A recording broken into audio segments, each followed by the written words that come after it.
তাদের বাসায় আমার মতো ছোট্ট রান্নাঘর, তাদের জন্য একটা টিপস, সেটা হচ্ছে এই দেখেন আমি যেটা করেছি, দেখেন কত কিছু রেখেছি। আমার রান্নাঘরটা খুবই ছোট, সেই তুলনায় আমি জিনিস রেখে একদমই শান্তি পাই না, দেখতেই পাচ্ছেন।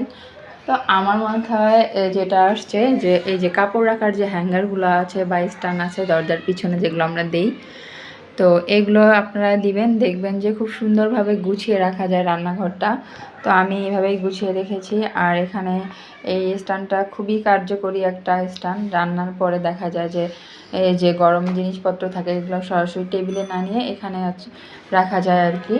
তো সব কিছু এভাবে সুন্দর করে গুছিয়ে রাখার জন্য যদি আপনারাও গুছিয়ে রাখতে চান, তাহলে আপনাদের হাজব্যান্ডের হোক আর ছেলেরই হোক, যে কাপড় রাখার স্ট্যান্ডগুলো আছে সেগুলো খুলে নিয়ে এসে এরকম লাগিয়ে আমার মতো গুছিয়ে রাখবেন।